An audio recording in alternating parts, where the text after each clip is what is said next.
سکتی ہوں۔ یہ تعلیمی مقاصد کے لیے ایک خلاصہ ہے، کتاب کا لفظ بلفظ ترجمہ نہیں۔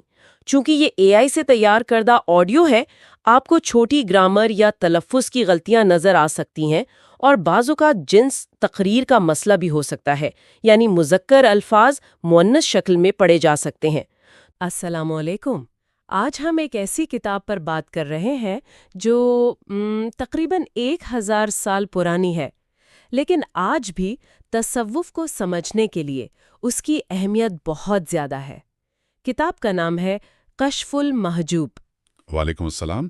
جی بالکل، یہ فارسی زبان میں تصوف پر لکھی گئی قدیم ترین، آپ کہہ لیں دستیاب کتابوں میں سے ایک ہے، اور اس کے مصنف ہیں علی بن عثمان الجلیبی الحجویری، جنہیں برصغیر پاک و ہند میں خاص طور پر لاہور میں داتا گنج بخش رحمۃ اللہ علیہ کے نام سے جانا جاتا ہے۔ آج کی گفتگو میں ہم کوشش کریں گے کہ الحجویری کے جو بنیادی نظریات ہیں، خاص طور پر علم کے بارے میں، ان کے زمانے میں تصوف کی کیا حالت تھی، اور یہ جو پردے کا تصور ہے اس پر بات کریں۔ جی، اور یہ صرف نظریات نہیں، اس کتاب میں الحجویری کی اپنی زندگی کی جھلکیاں بھی ملتی ہیں، ان کے مشاہدات، ان کے تجربات۔ ہاں، اور ایک بڑی دلچسپ بات سے شروع کرتے ہیں جو آپ نے پہلے ذکر کی تھی۔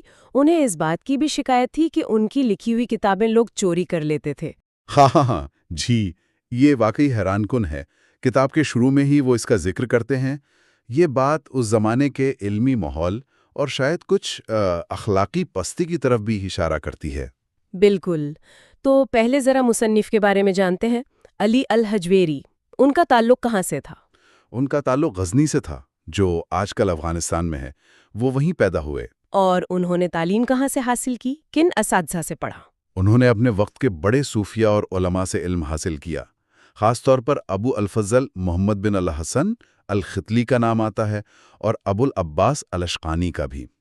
اس کے علاوہ ابو القاسم گرگانی اور خواجہ مظفر جیسے بزرگوں سے بھی انہوں نے فیض پایا۔ اور یہ صرف ایک جگہ، مطلب غزنی میں ہی رہے یا سفر بھی کیا؟ نہیں، انہوں نے بہت وسیع سفر کیے۔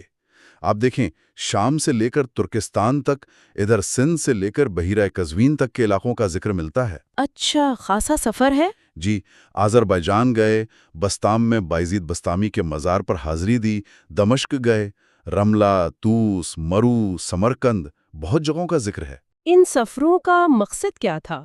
علم کی تلاش؟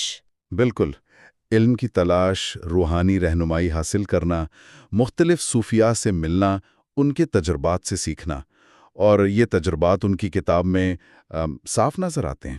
کتاب میں کچھ ذاتی مشکلات کا بھی ذکر ملتا ہے، جیسے وہ عراق میں مقروض ہو گئے تھے۔ جی، اس کا ذکر ہے، اور ایک جگہ ازدواجی زندگی کی کسی ناخوشگواری کا بھی ہلکا سا اشارہ ہے۔ تو لگتا ہے ان کی زندگی کافی، آپ کہہ لیں، اتار چڑھاؤ والی رہی ہے۔ اور پھر وہ لاہور کیسے پہنچے؟ عام طور پر تو یہی مشہور ہے کہ وہ خود یہاں تشریف لائے۔ ہاں، روایت تو یہی ہے کہ وہ تبلیغ کی غرض سے لاہور آئیں اور یہیں مقیم ہوئے اور وفات پائی۔ لیکن خود ان کی تحریر میں، کشف المحجوب میں، ایک جگہ صفحہ 91 پر ایسا اشارہ ملتا ہے کہ شاید انہیں کسی مجبوری کے تحت یا قیدی کے طور پر لاہور لایا گیا تھا۔ اوہ، یہ تو بالکل مختلف بات ہے۔ جی، اور وہ یہ بھی لکھتے ہیں کہ جب وہ لاہور میں یہ کتاب لکھ رہے تھے تو انہیں دقت پیش آ رہی تھی، کیونکہ ان کی ذاتی کتابیں، ان کا کتب خانہ، وہ غزنی میں رہ گیا تھا۔ ان کی وفات کب ہوئی، اس بارے میں کچھ اندازہ ہے؟ اس پر تھوڑا سا اختلاف پایا جاتا ہے۔ کچھ روایات 456 ہجری یعنی 1063-64 عیسوی کہتی ہیں، کچھ 464 ہجری یعنی 1071-72 عیسوی۔ لیکن زیادہ معتبر اندازہ جو نکلسن جیسے محققین نے لگایا ہے وہ یہ ہے کہ وہ غالباً 465 ہجری یعنی 1072 عیسوی کے بعد تک زندہ رہے، کیونکہ وہ امام کشیری کا ذکر کرتے ہیں جن کی وفات 465 ہجری میں ہوئی، تو شاید 465 سے 469 ہجری کے درمیان ان کی وفات ہوئی، یعنی 11ویں صدی کا آخری حصہ۔ اور کشف المحجوب انہوں نے اپنی زندگی کے آخری حصے میں لکھی؟ جی، ایسا ہی لگتا ہے۔ یہ ان کی پختہ عمری کی تصنیف ہے، اور یہ انہوں نے اپنے ایک ہم وطن ابو سعید الحجویری نامی شخص کے کچھ سوالات کے جواب میں لکھی تھی۔ اس کا مقصد صرف اقوال جمع کرنا نہیں تھا؟ نہیں، بالکل نہیں۔ ان کا مقصد تصوف کا ایک پورا نظام پیش کرنا تھا۔ صوفیاں کے عقائد کیا ہیں، ان کے اعمال کیا ہیں، ان کی وضاحت کرنا تھا۔ یہ ایک باقاعدہ نصاب کی طرح ہے۔ اور وہ کتابیں چوری ہونے والی بات، وہ کیا قصہ تھا؟ ہاں، وہ انہوں نے دیباچے میں ہی لکھا ہے کہ ان کی 2 کتابیں، ایک ان کا شعری دیوان تھا اور دوسری تصوف پر ہی ایک کتاب تھی منہاج الدین کے نام سے۔ وہ کچھ لوگوں نے ان کے بقول ان سے لے لیں یا حاصل کر لیں اور پھر ان پر سے مصنف کا نام مٹا کر اپنے نام سے مشہور کر دیں۔ افواہ، یہ تو بڑی زیادتی ہے۔ جی، تو اسی وجہ سے وہ کہتے ہیں کہ انہوں نے کشف المحجوب میں جگہ جگہ اپنا نام ڈالا ہے تاکہ اس کتاب کے ساتھ ایسا نہ ہو سکے۔ اس سے ان کی اپنے کام کی حفاظت کی فکر بھی ظاہر ہوتی ہے۔ بالکل، اور یہ بھی کہ علمی سرقہ شاید ہر دور کا مسئلہ رہا ہے۔ خیر، یہ تو مصنف کی بات ہوئی۔ اب آتے ہیں کتاب کے نفس مضمون کی طرف۔ الحجویری اپنے زمانے میں تصوف کی حالت پر کیا کہتے ہیں؟ کیا وہ مطمئن تھے؟ نہیں، وہ بالکل مطمئن نہیں تھے۔ وہ بلکہ کافی تشویش کا اظہار کرتے ہیں۔ وہ کہتے ہیں کہ ان کے زمانے میں تصوف کا علم زوال پذیر ہو گیا ہے۔ کس طرح کا زوال؟ وہ کہتے ہیں کہ لوگ نفسانی خواہشات میں پڑ گئے ہیں، اور جو علماء ہیں یا علم کا دعویٰ کرنے والے ہیں انہوں نے تصوف کا ایک غلط تصور قائم کر لیا ہے۔ ہر کوئی دعوے دار بن گیا ہے لیکن حقیقت تک کوئی نہیں پہنچ رہا۔ شاگرد جو ہیں وہ ریاضتیں مجاہدے چھوڑ کر بس خیالی باتوں میں لگے ہوئے ہیں اور اسے مراقبہ کہہ رہے ہیں۔ اچھا، یعنی دکھاوا زیادہ ہو گیا تھا۔ جی بالکل، وہ بڑی سخت تنقید کرتے ہیں۔ وہ مثالیں دیتے ہیں کہ لوگ اپنی بری صفات کو اچھے نام دے رہے ہیں، جیسے اپنی نفسانی خواہشات کی پیروی کو شریعت کا نام دے دیا، تکبر کو عزت اور علم کہہ دیا، ریاکاری کو خوف خدا۔ اور بھی مثالیں ہیں؟ ہاں، بہت سی۔ غصہ چھپانے کو حلم یا بردباری کہہ دیا، بحث مباحثے کو مناظرہ، فضول جھگڑے کو وقار، بے ایمانی کو زہد، لالچ کو اللہ کی لگن، اپنے غلط سلط خیالات کو معرفت، نفسانی عشق کو عشق الہی، بدعت کو فقر، شک کو پاکیزگی۔ یہاں تک کہ زندقہ یعنی دین میں بے یقینی یا گمراہی کو فنا فی اللہ کا نام دے دیا۔ جی، اور شریعت کے احکامات کو توڑنے کو طریقت کہہ دیا۔ یہ بہت سنگین الزامات ہیں جو وہ اپنے دور کے مدعیان تصوف پر لگا رہے ہیں۔ وہ ابو بکر الواسطی کا قول بھی نقل کرتے کہ زمانہ بہت خراب آ گیا ہے۔ ہاں، کہ ہم ایسے زمانے میں ہیں جس میں نہ اسلام کے فرائض باقی ہیں، نہ جاہلیت کے اچھے اخلاق اور نہ ہی اہل مروت کی خوبیاں۔ یہ بڑی مایوسی کا اظہار ہے۔ اس تنقید سے کیا پتہ چلتا ہے؟ کیا تصوف میں خود احتسابی نہیں تھی؟ نہیں، اس تنقید سے یہی پتہ چلتا ہے کہ تصوف کے اندر ہی ایک بحث چل رہی تھی، اصلیت اور دکھاوے کے درمیان۔ سچے صوفی اور جھوٹے دعوے دار کون ہیں؟ الحجویری خاص طور پر ان لوگوں سے خبردار کرتے ہیں جو جاہل صوفی نما ہیں، جنہوں نے کسی پیر یا مرشد سے باقاعدہ تربیت حاصل نہیں کی اور وہ بے لگام ہو گئے ہیں۔ ان کے نزدیک تربیت اور صحبت بہت ضروری تھی۔ تو اس ساری صورتحال کے جواب میں وہ اصل راستہ کیا بتاتے ہیں؟ یہیں پر شاید وہ حجاب یا پردے کا تصور لاتے ہیں۔ بالکل، یہ ان کی فکر کا ایک مرکزی نقطہ ہے، حجاب یعنی پردہ۔ وہ کہتے ہیں کہ یہ جو پوری کائنات ہے، اس کی ہر چیز، مادہ، شکلیں، خصوصیات، یہ سب اصل میں اللہ کے جو اسرار ہیں ان پر پردے پڑے ہوئے ہیں۔ یعنی یہ دنیاوی چیزیں ہمیں اصل حقیقت دیکھنے سے روکتی ہیں؟ ایک طرح سے ہاں۔ وہ کہتے ہیں کہ توحید کے نقطہ نظر سے تو ان پردوں کا وجود ہی شرک ہے، لیکن اس دنیا میں ہر چیز اپنے محدود وجود کی وجہ سے اصل حقیقت یعنی توحید سے پردے میں ہے، اور ہماری روح وہ بھی اس مادی دنیا اور جسمانی چیزوں میں الجھ کر گویا قید ہو گئی ہے۔ اور انسان کیا کرتا ہے؟ انسان، وہ کہتے ہیں، اپنے اس ماحول کا، اپنی خواہشات کا عاشق ہو کر جہالت اور غفلت میں پڑا رہتا ہے۔ وہ کوشش ہی نہیں کرتا کہ یہ پردہ ہٹائے۔ وہ اپنے نفس امارہ یعنی برائی کا حکم دینے والی نفسانی خواہش کو اپنی عقل پر غالب آنے دیتا ہے، اور الحجویری کے نزدیک یہی نفس امارہ خدا اور انسان کے بیچ سب سے بڑا پردہ، سب سے بڑا حجاب ہے۔ اسی لیے کتاب کا نام کشف المحجوب رکھا، یعنی چھپی ہوئی چیزوں کو کھولنا یا پردہ اٹھانا۔ جی بالکل، اس کا مقصد یہی ہے کہ ان لوگوں کے لیے یہ پردہ اٹھایا جائے جن کے دلوں میں ابھی صلاحیت باقی ہے، جن کے دلوں کو سیکل کیا جا سکتا ہے، صاف کیا جا سکتا ہے۔ کیا ان پردوں کی بھی قسمیں ہیں؟ ہاں، یہ بڑا دلچسپ نکتہ ہے۔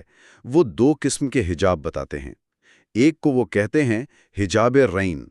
رین کا مطلب ہے زنگ یا مہر جو لگ جائے۔ یہ کیسا پردہ ہے؟ یہ وہ پردہ ہے جو کسی چیز کے جوہر یا اس کی اصل فطرت پر ہوتا ہے۔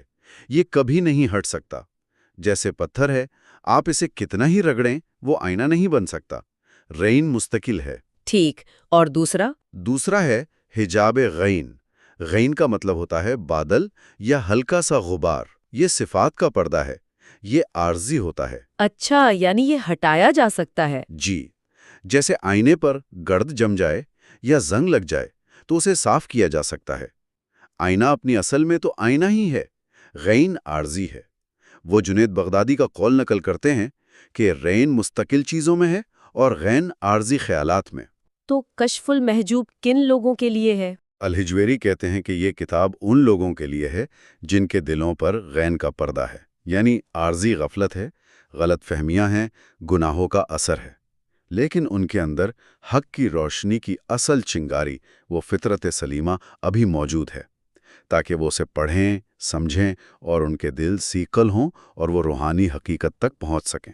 یہ تو بڑی امید دلانے والی بات ہے، یعنی تبدیلی ممکن ہے، صفائی ممکن ہے، تو یہ دل سیکل کیسے ہوگا؟ پردے ہٹیں گے کیسے؟ یہاں علم کا کیا کردار ہے؟ بالکل صحیح جگہ پہنچے ہیں۔ علم الحجویری کے نزدیک بنیاد ہے، وہ اس پر بہت زیادہ زور دیتے ہیں۔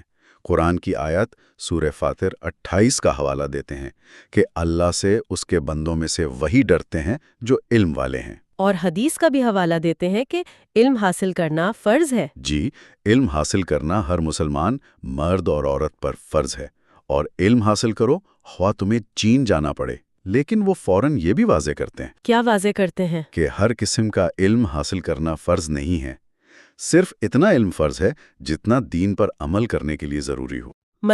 مثلاً نماز پڑھنی ہے تو اس کے اوقات جاننے کے لیے تھوڑا بہت علم فلکیات ضروری ہو گیا، وراثت تقسیم کرنی ہے تو علم حساب چاہیے، لیکن وہ علم جس کا کوئی عملی فائدہ نہ ہو دین میں یا دنیا میں، اس کی وہ مذمت کرتے ہیں۔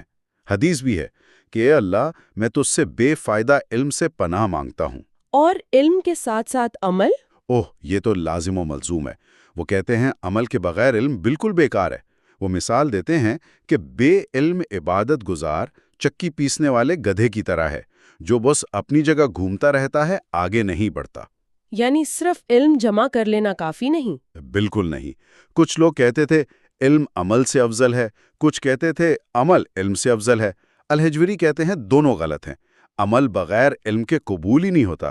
جیسے نماز پڑھنی ہے تو طہارت کا، قبلے کا، نیت کا علم ہونا ضروری ہے نا، ورنہ نماز کیسے ہوگی؟ صحیح۔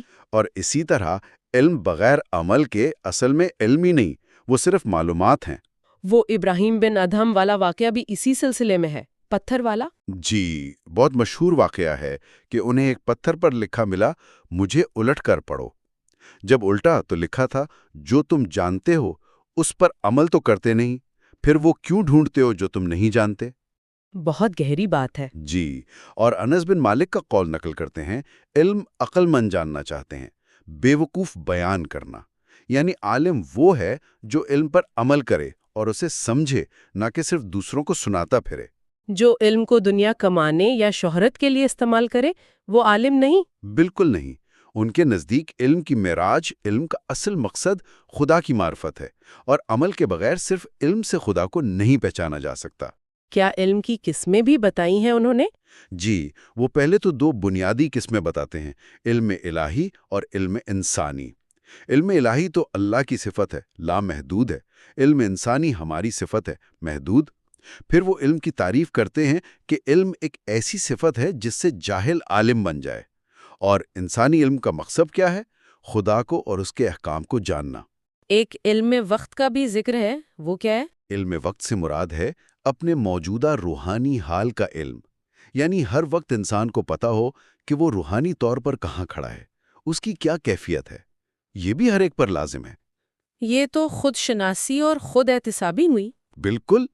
پھر وہ مزید تفصیل میں جاتے ہیں۔ علم حقیقت یعنی باطنی علم، اس کے 3 ستون بتاتے ہیں: خدا کی ذات اور وحدانیت کا علم، خدا کی صفات کا علم، اور خدا کے افعال اور حکمت کا علم۔ اور علم شریعت یعنی ظاہری علم؟ اس کے بھی 3 ستون: قرآن، سنت اور اجماع امت، اور وہ تفصیل سے بتاتے ہیں کہ ان سب کا کیا مطلب ہے۔ اور ان دونوں شریعت اور حقیقت میں تعلق کیا ہے؟ وہ اس پر بہت زور دیتے ہیں کہ ظاہر شریعت اور باطن حقیقت لازم و ملزوم ہے، باطن کے بغیر ظاہر صرف منافقت ہے، دکھاوا ہے، اور ظاہر کے بغیر باطن وہ کہتے ہیں زندقہ ہے، یعنی بے دینی، گمراہی ہے۔ شریعت کی پابندی کے بغیر روحانیت کا دعویٰ غلط ہے۔ یہ توازن بہت اہم لگتا ہے۔ جی، الحجویری کا پورا زور اسی توازن پر ہے۔ وہ ان لوگوں کو بھی رد کرتے ہیں جو علم کے وجود ہی سے انکار کرتے تھے، جیسے سوفسطائی۔ پھر وہ محمد بن فضل بلخی کے حوالے سے علم کی 3 اور قسمیں بتاتے ہیں۔ خدا کا علم یعنی معرفت جو خاص بندوں کو ملتی ہے، خدا سے علم یعنی شریعہ جو ہمیں حکم دیا گیا ہے، اور خدا کے ساتھ علم یعنی اولیاء کے مقامات اور درجات کا علم۔ اور یہ سب جڑے ہوئے ہیں؟ جی ہاں، معرفت بغیر شریعت کے قابل قبول نہیں، اور شریعت پر صحیح عمل روحانی مقامات کے علم کے بغیر مشکل ہے۔ ابو علی سقفی کا قول بھی نقل کیا کہ علم دل کی زندگی ہے، جہالت کی موت سے۔ جی، اور ابو بکر وراق ترمیزی کا قول کہ جو صرف علم کلام فلسفہ میں لگے رہیں اور زہد دنیا سے بے رغبتی اختیار نہ کریں وہ زندیق ہو جاتے ہیں، اور جو صرف فقہ قانون پر اکتفا کریں اور ورع پرہیزباری اختیار نہ کریں وہ فاسق ہو جاتے ہیں۔ مطلب توازن ضروری ہے۔ بایزید بستامی کا قول تو بڑا حیران کن تھا کہ علم حاصل کرنا سب سے مشکل کام ہے۔ ہاں کہ میں نے 30 سال مجاہدہ کیا اور علم اور اس کی طلب سے زیادہ مشکل کچھ نہیں پایا۔ یہ اس لیے کہ حقیقی علم صرف کتابیں پڑھنا نہیں، بلکہ اسے سمجھنا، اس پر عمل کرنا اور اس کے ذریعے اپنی ذات اور خدا کو پہچاننا ہے۔ یہ باقی مشکل کام ہے۔ اور انسانی علم کی انتہا کیا ہے؟ الحجویری کے نزدیک انسانی علم کی تکمیل یہ ہے کہ انسان یہ جان لے کہ وہ اللہ کو پوری طرح نہیں جان سکتا، اپنی لا علمی کا اعتراف کر لے۔ یہ جان لینا کہ تم نہیں جان سکتے، یہی اصل جاننا ہے، کیونکہ انسان کی اپنی محدودیت، اس کی بشریت، یہی تو خدا اور اس کے درمیان سب سے بڑا حجاب ہے۔ سبحان اللہ۔ تو ان تمام باتوں کی روشنی میں ہم الحجویری کے تصوف کو کیسے بیان کریں گے؟ ان کا اپنا موقف کیا تھا؟ دیکھیں، الحجویری خود سنی تھے، حنفی فقہ کے پیروکار تھے۔ ان کا مقصد تصوف کو اسلام کی بنیادی تعلیمات یعنی شریعت کے ساتھ ہم آہنگ کر کے پیش کرنا تھا۔ وہ ایک ایسے تصوف کے قائل تھے جو بہت بلند پایا ہو، جس میں فنا یعنی نفس کا مٹ جانا مرکزی حیثیت رکھتا ہو، لیکن وہ شریعت کی حدود میں رہے۔ فنا سے ان کی کیا مراد تھی؟ کیا انسان خدا میں ضم ہو جاتا ہے؟ نہیں، وہ اس بات کو سختی سے رد کرتے ہیں کہ انسانی شخصیت خدا کی ذات میں یوں ضم ہو جائے کہ بالکل ختم ہو جائے۔ وہ فنا کی مثال دیتے ہیں آگ سے۔ جیسے آگ میں لکڑی ڈالیں تو لکڑی کی خاصیت بدل جاتی ہے، وہ راکھ بن جاتی ہے، لیکن اس کا اصل جوہر، اس کا وجود ایک بدلی ہوئی شکل میں باقی رہتا ہے، وہ فنا نہیں ہوتا۔ اور وہ 100 کو سکر پر ترجیح دیتے تھے، اس کا کیا مطلب ہوا؟ سکر کا مطلب ہے روحانی مستی، بے خودی، وجد کی کیفیت۔ 100 کا مطلب ہے ہوش، استقامت، اپنے حواس میں رہتے ہوئے روحانی ترقی کرنا۔ الحجویری جنید بغدادی کے مکتب فکر کے پیروکار تھے، جو 100 پر زیادہ زور دیتے تھے۔ ان کا ماننا تھا کہ جذباتی یا بے قابو روحانی کیفیات کے مقابلے میں ہوش و حواس میں رہتے ہوئے شریعت کی پابندی کے ساتھ جو روحانی سفر طے کیا جائے وہ زیادہ پائیدار اور معتبر ہے۔ یعنی وہ چاہتے تھے کہ صوفی جذباتی نہ ہو؟ نہیں، جذبات کا انکار نہیں، لیکن ان پر قابو رکھنے اور شریعت کی روشنی میں ان کی رہنمائی پر زور تھا۔ ان کا اصرار تھا کہ کوئی ولی کتنا ہی بڑا کیوں نہ ہو جائے، وہ شریعت کی پابندی سے آزاد نہیں ہو سکتا۔ اسی لیے وہ موسیقی یعنی سماع اور عشقیہ شاعری کے استعمال پر محتاط تھے؟ جی، وہ ان چیزوں کو کلیتاً رد نہیں کرتے، لیکن ان کے استعمال میں بہت احتیاط برتنے کا کہتے ہیں، تاکہ وہ نفسانی خواہشات کا ذریعہ نہ بن جائے۔ اور حلاج کے بارے میں کیا رائے کی؟ منصور حلاج پر جو جادوگری وغیرہ کے الزامات لگے تھے، ان کا تو وہ دفاع کرتے ہیں، لیکن ان کے جو مشہور نعرے تھے جیسے انا الحق، میں حق ہوں، یا ان سے منسوب وحدت الوجودی خیالات، ان کی ظاہری تشریح کو الحجویری مستند نہیں مانتے یا قبول نہیں کرتے۔ ان کا بنیادی مقصد ہی تصوف کو اسلام کی ایک متوازن، معتدل اور شریعت کے تابع تعبیر کے طور پر پیش کرنا تھا۔ کتاب میں انہوں نے تصوف کے 12 مکاتب فکر کا بھی ذکر کیا ہے، جیسے ملامتیہ وغیرہ۔ یہ کیا چیز ہے؟ ہاں، یہ کشف المحجوب کی ایک بہت اہم خصوصیت ہے۔ انہوں نے اپنے زمانے میں یا اس سے پہلے پائے جانے والے صوفیہ کے مختلف گروہوں یا مکاتب فکر جیسے محاسبیہ، قصاریہ، تیفوریہ، زنیدیہ، نوریہ، سہلیہ، حکیمیہ، خرازیہ، خفیفیہ، سایاریہ،